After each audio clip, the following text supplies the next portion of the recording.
Bonjour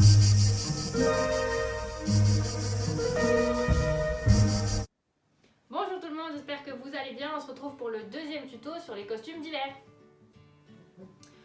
Au tuto précédent, on avait parlé des costumes d'hiver, mais que avec le ruban bleu marine ou la cravate pour mi-raille longue ou mi-raille courte.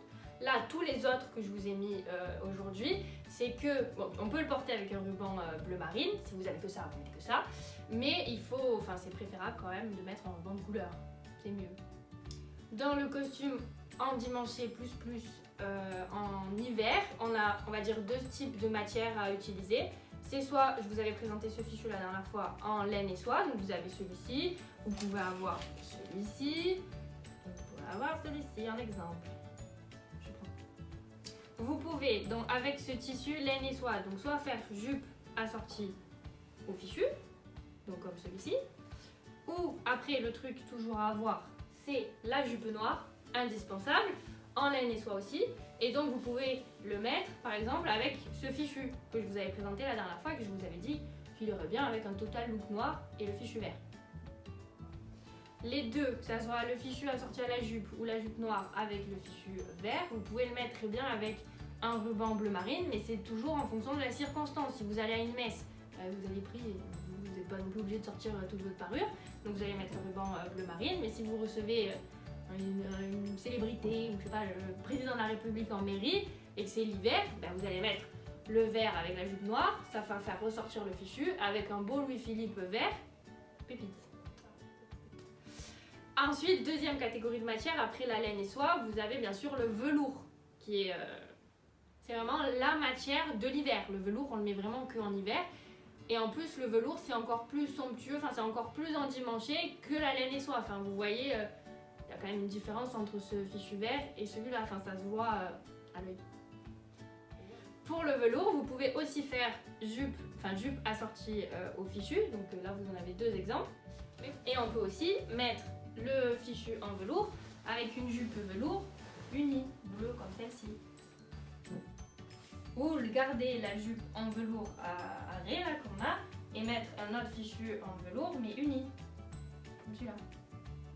Vous voyez bien avec ce que je vous ai présenté que c'est des couleurs, même si que ça soit du velours ou que ça soit des tissus d'hiver, c'est des couleurs assez foncées. Enfin là c'est un vert bouteille, là on a un bleu nuit, même ça qui est peut-être un petit peu plus pétard, mais c'est quand même un vert foncé. Enfin c'est pas du blanc ou du picotis comme on pourrait mettre en été. Après vous pouvez trouver, parce que les deux costumes que je vous ai montrés en velours, c'est des costumes anciens. Même la jupe bleue de tout à l'heure, elle était ancienne aussi en velours. Mais vous pouvez en trouver maintenant, à l'heure actuelle, du velours comme celui-ci, que j'ai acheté il n'y a pas si longtemps que ça. Vous voyez, c'est un velours moderne entre parenthèses.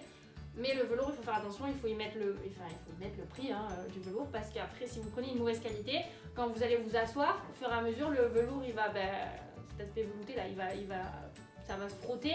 Et ça va disparaître, pareil avec la saquette. Et du coup, vous n'allez pas pouvoir le mettre longtemps ce costume. Vous pouvez très bien, comme là encore, faire un fichu assorti à la jupe. Mais vous pouvez très bien aussi avec du velours faire l'aise assortie à la jupe. Ou mettre la même jupe avec l'aise assortie et un fichu noir. Enfin bref, pas oublier que ce soit coordonné. Et c'est pareil que la vidéo précédente, les aises on les change aussi. Donc déjà on va mettre des tissus beaucoup plus épais, mais surtout sur la matière aussi. Là par exemple j'ai pu garder la même aise que j'avais mis avec le fichu en lin sur celui-là de fichu laine et soie. Mais si par exemple vous regardez sur cette aise qui est avec le fichu en velours, vous verrez, je vous mettrai une photo, c'est beaucoup plus soyeux et celle-là elle est encore plus brillante. Donc les deux aises qui sont là, elles sont plus soyeuses, même on peut comparer entre les deux, celle-ci elle est encore plus soyeuse que celle-là, vous le verrez sur les photos. Elles sont plus soyeuses, pourquoi? Parce que déjà c'est du velours, j'ai dit que c'était déjà un petit peu plus riche on va dire en termes de catégorie de matière.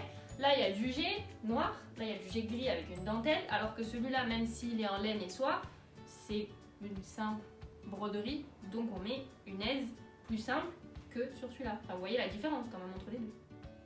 Vous voyez que là, j'ai gardé le fichu de propreté, la guimpe et le devant d'estomac de la dernière fois où il y avait le fichu en lin ici. Donc ça, c'est de l'étamine de laine. Là, pareil, j'ai gardé devant d'estomac, guimpe et le fichu de propreté qui est donc en étamine de laine. Et là, qui est le devant d'estomac et la guimpe qui est en flanelle. Et là, par contre, j'ai changé petite variation, j'ai mis de la guipure et ça marche toujours autant puisque c'est de la dentelle qui est épaisse, donc ça va très bien pour l'hiver. En hiver, très important bien sûr le costume, mais on a le cou dégagé. Enfin, vous voyez sur ce mannequin que là déjà on n'a rien et que derrière le cou et la nuque est dégagée. Donc, qu'est-ce qu'il existe? Des tours de cou d'hiver de différentes formes, donc comme celle-ci que c'est une belette, comme celle-ci que c'est du lapin, comme celle-ci que c'est du renard, et ça permet pas d'avoir froid. Ça couvre bien, hop, la nuque, le devant de la chapelle, hop, je vous montre en tournant, là on est couvert. Et ensuite, bien sûr, vous avez des châles que vous mettez par-dessus le fichu et votre haut, comme celui-ci par exemple.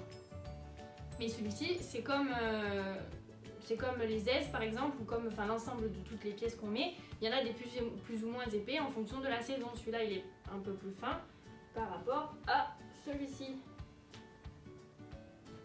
Celui-là, on va plutôt le mettre mi-saison, donc septembre, octobre, fin novembre s'il fait pas très froid. Et après, dès qu'il fait les grands froids, on va mettre des châles beaucoup plus épais. Messe de minuit, je mets celui-là par exemple. Et après, vous pouvez trouver des châles de couleur et qui permettent, ça va mieux selon vos tenues. Comme par exemple sur celle-là, on met ce châle, vu que c'est dans les mêmes tons de marron, avec cette belette. Ça va très bien. Après, outre que le châle, vous pouvez mettre le châle plus le manteau par-dessus. Et pour les mains, si vous avez froid aux mains, vous pouvez mettre des gants en cuir, que ce soit noir ou marron, je vous mettrai des photos. Et si vous avez encore plus froid, vous pouvez mettre les gants plus le manchon. Je vous mettrai une photo aussi. J'espère que cette deuxième vidéo sur les costumes d'hiver vous ont plu et que vous avez bien sûr appris des choses comme d'habitude. N'hésitez pas à vous abonner, à mettre un pouce, activer la cloche, au moins vous savez quand est-ce que je sors une prochaine vidéo, et à mettre plein de commentaires. Bisous les loulous.